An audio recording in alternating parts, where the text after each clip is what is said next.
Hi everyone and welcome back to my channel. In this week's video I'm going to be setting up a planted freshwater aquarium.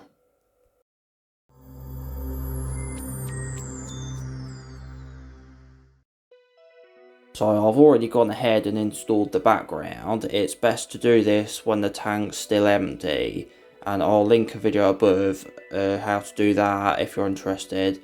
So next I'm going to be installing the substrate, and I'm going to be using Tetra Complete substrate, which is a planted substrate. It says it is a nutrient rich substrate with long-term fertilization and activate strong and healthy plant growth. And here's the instructions if you wanted to pause and read that.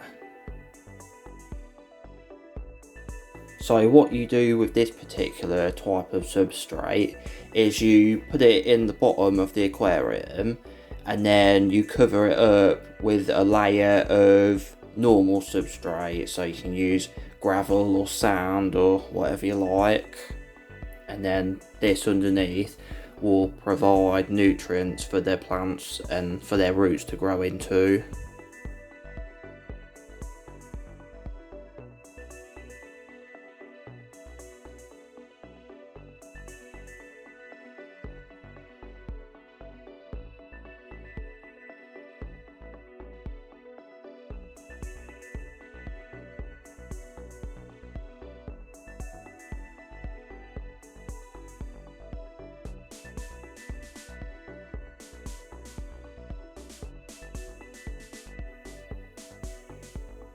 And here I'm just flattening it out to make it nice and even.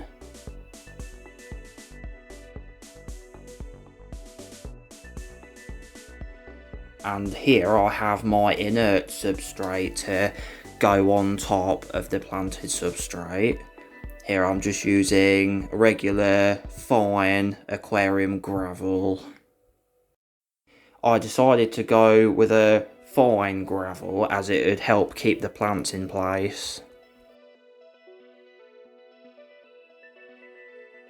So what I'm doing here is just cleaning the gravel by having it in this little plastic box and just moving it around to get any dust off of it.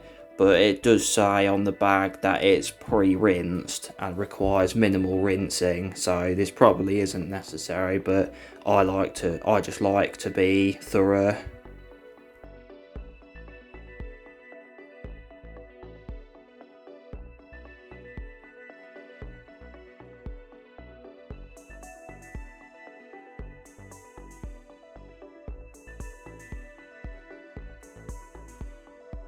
And here I am just smoothing out the top layer of gravel.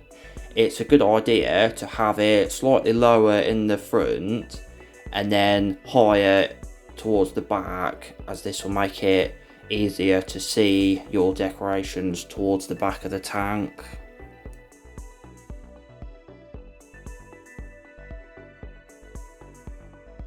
So here I have a rock and a piece of spiderwood for decoration, but to stop the spiderwood from potentially floating in the water, I'm going to be tying it down to the rock just with some ordinary sewing thread. This piece of driftwood was actually two separate pieces because I couldn't find one in the shape I was looking for.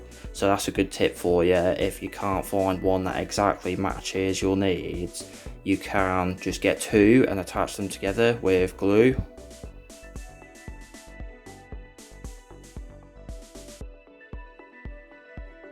So now the driftwood is attached to the rock, and that will stop it from potentially floating in the tank.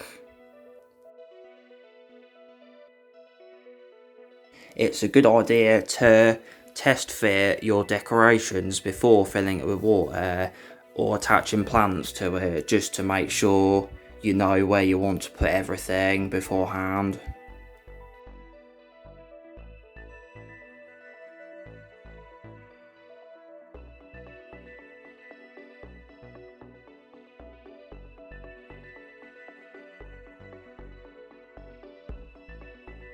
And before I added any of these decorations to the tank, I rinsed them all off with boiling water to sterilise them. And now I'm going to be preparing my plants. This one I have here is called Java Fern, and it's a very easy beginner plant.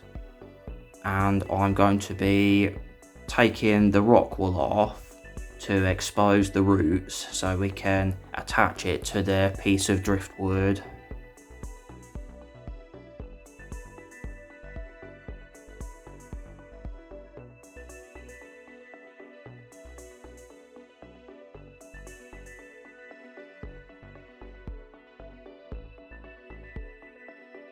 And I wanted to attach the Java Fern to this piece of driftwood, so I'm going to tie it on with the sewing thread from before.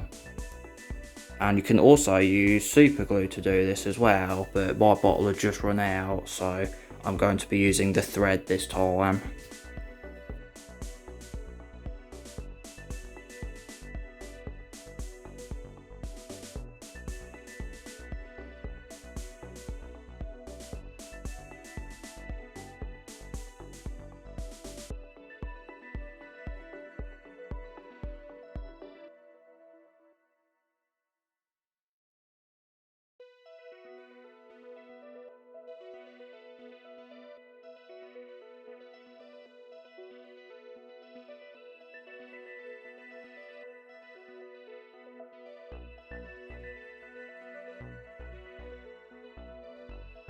So I have attached my Java Fern and Anubias to my driftwood.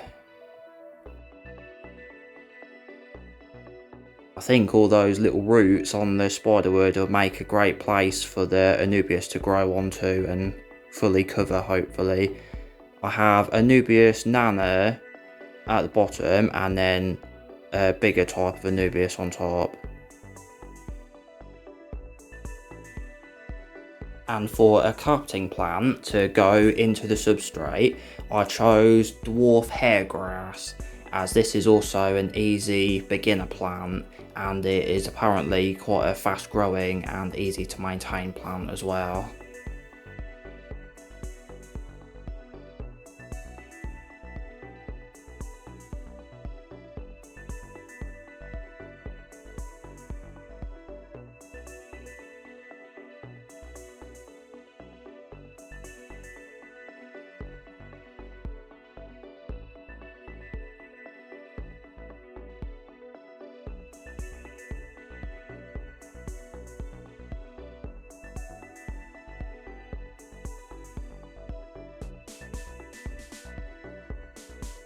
Here I am planting the hairgrass down into the substrate with my aquascaping tweezers.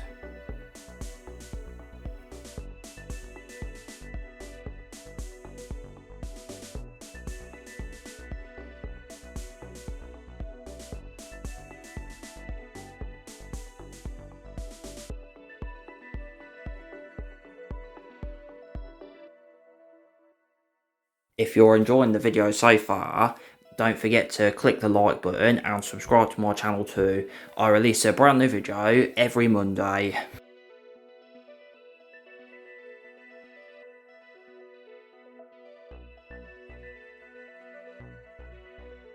So here it is with all the hairgrass planted in place.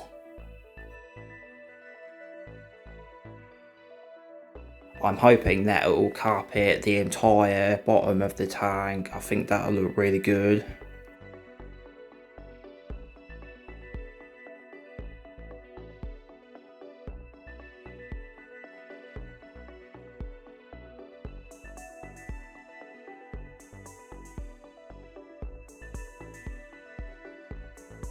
And here I am filling up the tank with water. I'm using a little pump connected to a hose because this would be a lot less likely to disturb the substrate, whereas dumping buckets in would send all the hair grass and gravel flying all over the place.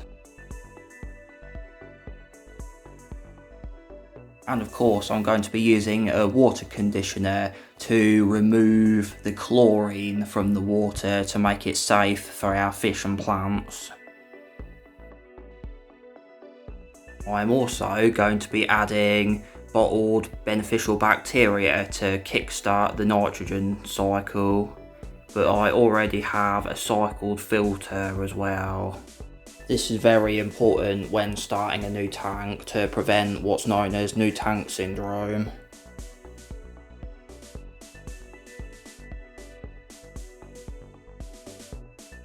As you can probably tell, I have a couple little odds and ends to iron out. I'll remove the string once the driftwood is waterlogged, and the background has a couple of bubbles which need removing. You can see the hairgrass, and I've installed a heater and a filter. The filter is already matured, so it's safe to have fish in straight away.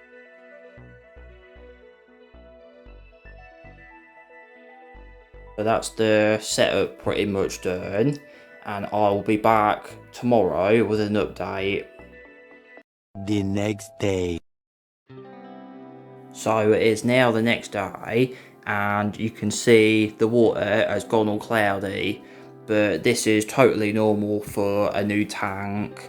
It is called a bacteria bloom when there is so many bacteria in the water column that you can actually see them, and that's what gives the water its cloudy appearance. So if this happens to you, don't worry, it is absolutely normal and not dangerous to fish at all. The only thing I'd probably do if you have fish in already is to put an air stone in the water, as I think I heard that the bacteria can consume the oxygen out of the water. So it's now later the same day.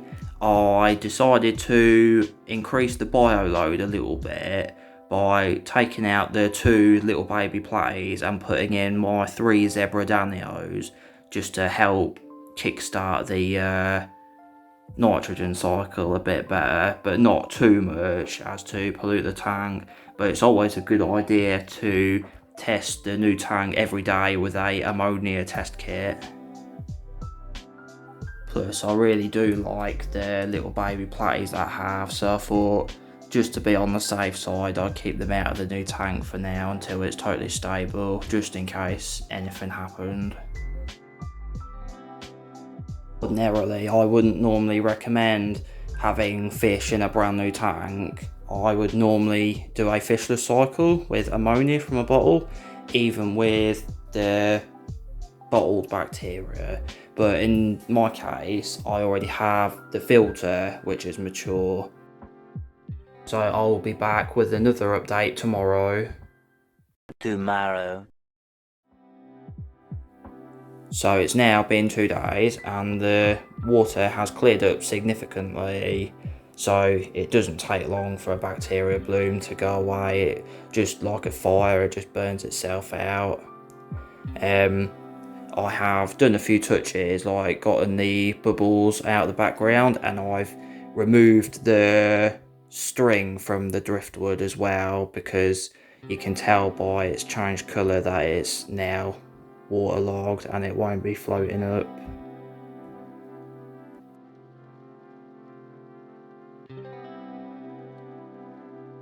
And the aquarium has now been running for 1 week and the bacteria bloom is totally gone.